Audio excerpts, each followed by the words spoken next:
Hello and welcome to Gabbett Media, I'm Grant Abbott and today we're going to be painting with stencils. It's a really nice, easy way of creating realistic objects very simply.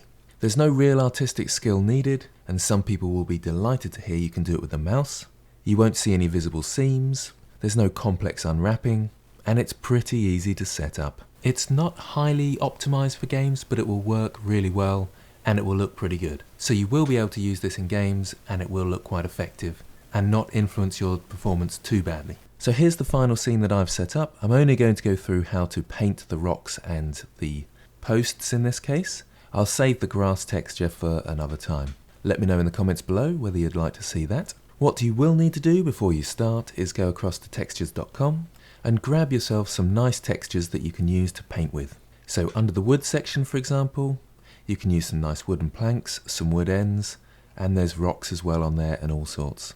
You do have to log in and have an account, but you don't have to pay because you get 15 credits free each day, and that should be plenty for just testing things out. So I will start with a completely new scene, and we can start with our basic cube. So let's go in.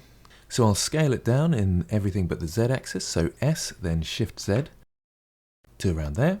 Let's go to front view with 1 on my numpad and grab in the Z axis so it's above what will be the floor later on. So here we've got a simple post. It's very low poly as it can be, but what I like to do is just add a bit of variation to it. So into edit mode and Control R, add 2 loop cuts, so use your wheel, scroll up for 2 loop cuts, left click twice to set it, and then just rotate really slightly. Adds just a tiny bit of variation and makes it less uniform. So there we go, we've got one post. Let's add a rock, so Shift A, Mesh, Icosphere.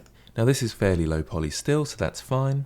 I'll just move it off to the side, so grab in the X-axis, and I'll go into sculpt mode.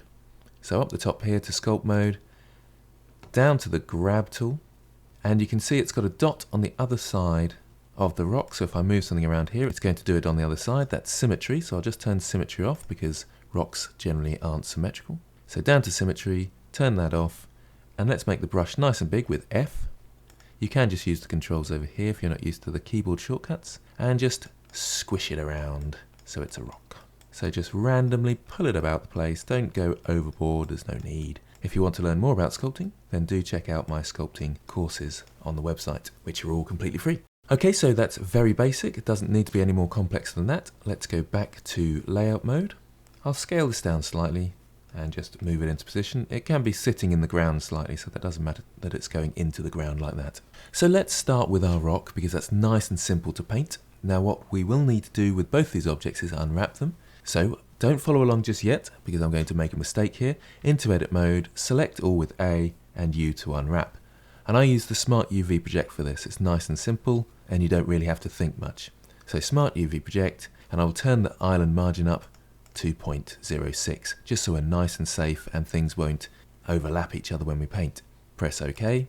Now interestingly, I didn't get an error message, which I was expecting, but I forgot that it still had uniform size. What I mean by this, if I go back to object mode with tab and press N on my keyboard, and let's go to item, you can see that the scale is not set to 1, but it is uniform, it is all the same size. That's why the unwrap still worked without the error message. If I do the same for the post, however, let's go into the post, into edit mode, select all, U to unwrap, Smart UV Project, island margin is set to 0.06, press OK. I haven't got the error message again, let's have a look. Into object mode, item, that has non-uniform scale, so I should have got an error message down here. Let's have a look at the UV editing workspace. Now that is incorrect because you can see the top and bottom here of our post is the same size as the sides. So usually Blender gives us an error message down here saying non-uniform size, but for some reason it didn't in this case, so do watch out. What you will need to do, and you can start following along again, is in object mode, you can select both at the same time if you like with Shift, Control A. Control A will apply your scale, so obviously the scale is what we're choosing. Now when I choose the objects, press N on my keyboard, the scale is set to 1 for both of them. And that's much more desirable when we're doing things like unwrap. Now you can just do all your editing of your shape in edit mode and you won't have to worry about these things. But often the origin point will move if you're doing that, and sometimes you just forget. So I'll press N to get rid of that toolbar, select my rock again, into edit mode, select all. I've already unwrapped this, of course, but you'll need to press U to unwrap with everything selected, Smart UV Project, and that does the unwrapping for you basically. Then when I've clicked that, I'm in the Smart UV Project panel. You can leave everything the same, but do turn the island margin up. That's the gap between your islands, as these are known as. So these are big patches of your rock that have been split up into a 2D area. You don't really have to understand that for this to work. Press OK. So you can see the big gaps in my UV editing space. That's why it's not particularly optimized for games, although it will work, and you probably won't notice much performance issues, depending on the complexity of your game and the platform that you're on. But anyway, onto the texture painting now. So we've done our unwrap and we're ready for the texture painting panel over here. So let's click on that. You'll notice it's purple. It's always purple by default when there's no texture on it, and it tells you that over here on the texture slot area at the top here. I do have to have my tools selected here and make sure you are in texture paint mode up here. So let's add a texture. I'll press the plus sign over here and choose a base color. I'll call it rock painted, and you don't need the alpha, so we can turn that off. It just makes your texture file size bigger. So I'll untick that, and let's actually start with a rock base color somewhere around mid-gray. Press OK. Now sometimes it appears over here, sometimes it doesn't. I'm generally finding that it doesn't these days. So we can just choose our texture by coming to the top here and choosing the rock painted texture. And now we can actually see that grey texture that we've made over here. Now I always like to pull out, if I go to where my cursor changes to the crosshairs just there, pull out a new window by left clicking and dragging for my shader editor up the top here. That way I can see the textures plugged into the colour, and it just makes me happy. I'll press N to get rid of this panel though. This isn't absolutely necessary, but I do like to see what's going on with my textures. It will help us later on when we're trying to adapt the material as well. But don't feel like you have to have that open. So let's make sure our texture painting is working. I should be able to draw some white onto here. That's great. I'll undo that. And what I want to do is bring my textures in. So I'm going to extend this panel out here. I best move these across a bit as well to give us some more space. And I want to create a new window here as well. Again, you don't have to do this. I'm doing it because I think it makes it easier to explain and easier to follow. What I want to do is change this one over here to the texture panel, which is just the same over here, of course, because we're going to bring in a texture that we're going to use as our brush. You don't need an extra panel down here. You can just flick between the two. Here's the tools and here's the texture. So I'll go down to my texture option here, not the texture mask. That's for changing your brush. This is for adding a stencil. So I'll use the disclosure arrow there and add a new texture. Now you can see what happens over here in the texture panel. And if you want to go there, you can change this, of course, but it adds a new texture for us. So we've got a new texture here, and this is the actual texture that we're editing. So we have to go to the texture panel in order to edit that texture. I'll bring it across slightly more so we can read the titles. So at the moment it's set up to image or movie. So you can have all sorts of textures. Let's choose the magic texture, for example, and you can see it update in here. And now I can paint magic rocks. I'll undo that, I think, because I don't like magic rocks. So I'll change this back to image or movie, because then we can add our own in down here. So I can press open, and you can see it changing down there. Open, and find my textures. So pretty much any old rocky texture will do. I'll go for a different one this time. I've got lots, and they're mainly from textures.com, fantastic site, and press enter to bring that in. And slowly it appears down here, and now we can start painting that texture onto our rock, which is not looking too bad. But I don't particularly like the way it's putting itself about. It's not bad, but we've got some more options in our texture panel down here. At the moment it's set to tiled. In many cases it's much easier if we change the mapping method to stencil. Then when I move my mouse over the viewport, I then get a stencil appear. To move the stencil, I right click and I can move it around. To resize is shift right click and drag, and to rotate is control right click and drag. Now I can use the stencil to paint areas of my rock. I'll press full stop on my numpad to zoom into my rock, and then it'll be centered around my camera and I can go around painting the rock. Now at the moment it's a little bit tricky to see what's going on. It's much better if we're in look dev mode, so let's click on that and we get the HDRI in the background, which will help us with a more realistic look. Also, I'm just going to go to object mode, right click on our object and shade smooth. That's what it will end up looking like in the end. So back to texture paint mode and the stencil will reappear. I'll zoom in a bit and start painting. And if I move away, then I can see without the stencil. So I just move to another viewport and I can then paint in, move away and see what it looks like. And that's about the right resolution. Maybe it needs to be a tiny bit closer in, perhaps around here. That's probably a bit better. Now what you'll notice if I move around is stretching. Can you see the stretching at the top there? So when you're painting, be careful not to go to the edges like this, because if I move around there now, you can see that's stretching. So try and stick to the middle, move, stick to the middle, move, stick to the middle. Now I'll just quickly turn my texture off. If you ever need to remove the texture, you just press the cross sign there. It is still there. If I click on it, you can still get it back, but there's no texture, so there's no stencil anymore. And there is a bit of overlap. So what we might want to do is fill our whole object in and then come up to the strength and just lower it slightly. So I'll bring my stencil back by clicking on here, bring my stencil back and start painting. And that way it will blend into each other a little bit better. So I can go all the way around my rock, always sticking to the middle, don't go to the edges, so watch out for that stretching. It's also worth saying that you can actually change the colour of these as well. So my image is very sort of grey, but I can give it a blue texture there if I want to. I don't really want to do that though in this case. So it's always best to keep it completely white, and then you know it's going to exactly look like this. Okay, so if I close my stencil down for a moment, you can then see my finished rock. So it's quite flat at the moment in terms of it's not got much shading. Obviously you can put lights in your scene to affect that, but you can add your own sort of ambient occlusion depending on how you want your textures to work in your game or your scene. Because this is not a true PBR, as you can see, we've only got the image texture, we've got no normals or bump or roughness. I'll talk a bit about that in a moment though. It is a very basic texture, so you might want to put some artistic elements to it. So we could change this to the multiply, bring our colour down a bit and give it a bit of shading on the bottom. I think a little less strength there would help though. That way it will look like it's sitting on the ground more and the light's hitting the top of it. You can as well change the roughness. The shinier you go, the more you'll want to actually use the texture for the shininess. So it's fairly rough rock, this one, and the specular down I prefer, usually. So that's the basic use of the painting. Let's now go across to the shading tab and set up our material a bit. So across to the shading, and we've got our shader editor at the bottom here. Let's move into our rock a bit more. Now what you can do is use the image texture as a bump. So if I press Shift A now, I can go to Vector and Bump. This is not the most efficient way of doing this.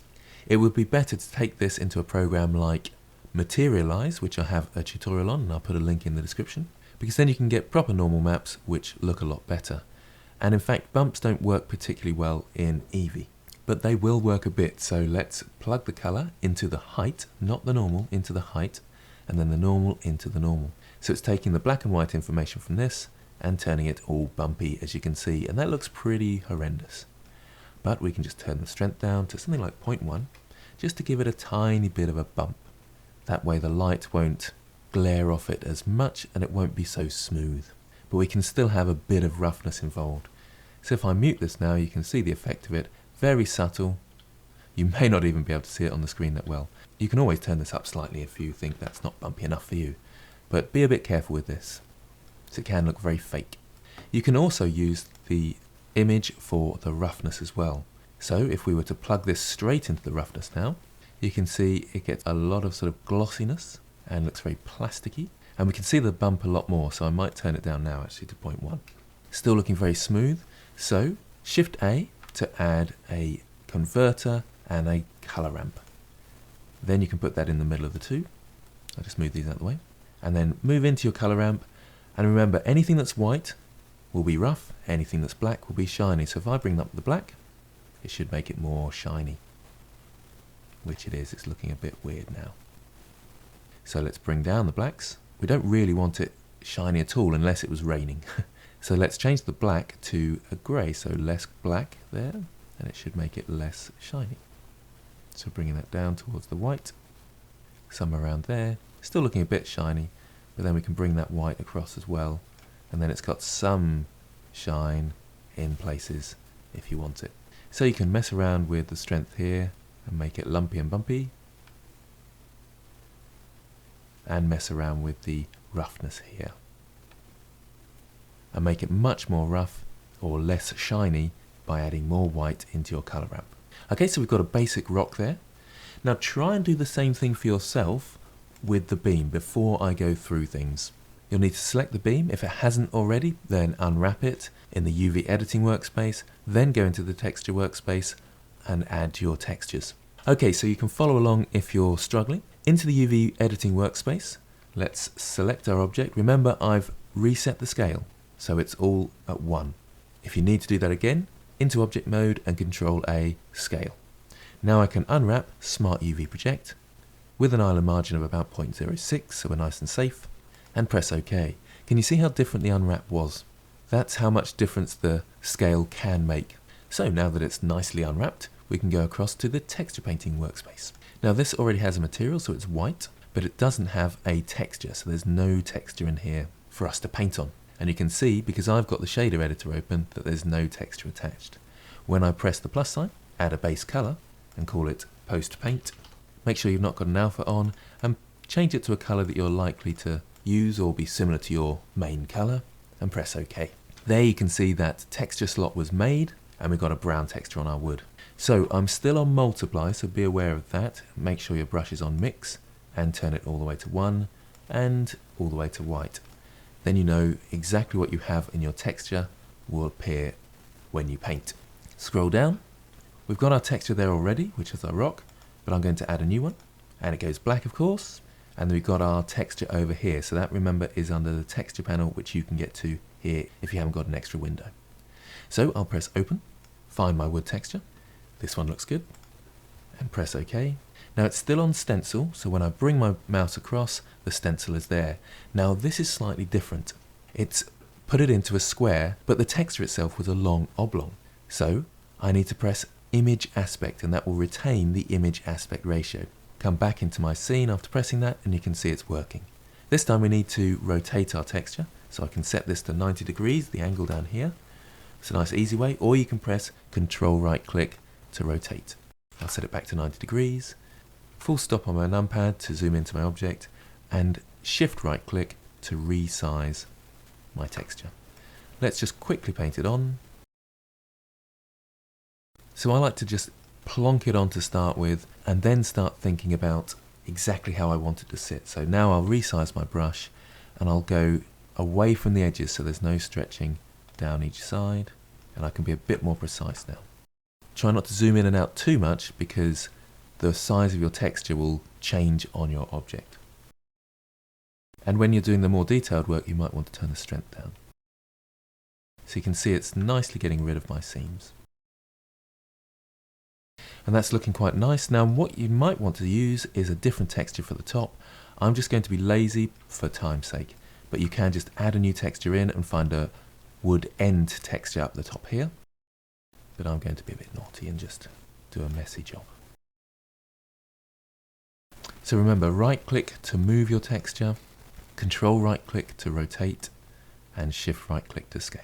Okay, now what I did forget to say was you must save your textures. So across to the image and make sure you save. If your wooden texture is not appearing, then press the little down arrow there and find your post paint just there. Okay, so I'll turn the texture off by crossing it out there and have a quick look, make sure it's okay. It's alright, but I think we need to go into object mode and right click shade smooth, and we've got this really nasty glary shine to it, so let's turn the roughness up just for now, and that's a lot better, isn't it? And that's quite a nice wooden post. We can use the same process for trying to give it a bit of bump and things, so let's go across to the shading, zoom out just a touch, Shift A, vector bump, from the color into the height, and from the normal into the normal. And we need to turn the strength right down. I'll go to 0.1 and see how that looks, and that's looking fine. Like I say, you can't really use a lot of detail here because you can see that bump is not particularly nice looking, but somewhere around 0.1 is good enough to break up that glare and shine. The specular is the amount of shine you get, and the roughness is how shiny your object is. A little bit confusing, that. You can, of course, use the color ramp again into the roughness if you want. I don't find we need it so much for the wood. So there we go, a simple way of creating a rock and a wooden post, and you can use this technique for all sorts of things just by painting it on with stencils. You can then use Materialize to make your PBR textures, or just set them up nice and simply here, and it gives some pretty good results. If you want to know more about adding the grass, then do comment below and I'll add that in. And if you've got any questions, comment below and I'll do my best to help. Do always read the comments because usually the question's already answered for you. So thanks for watching, and I hope this helps.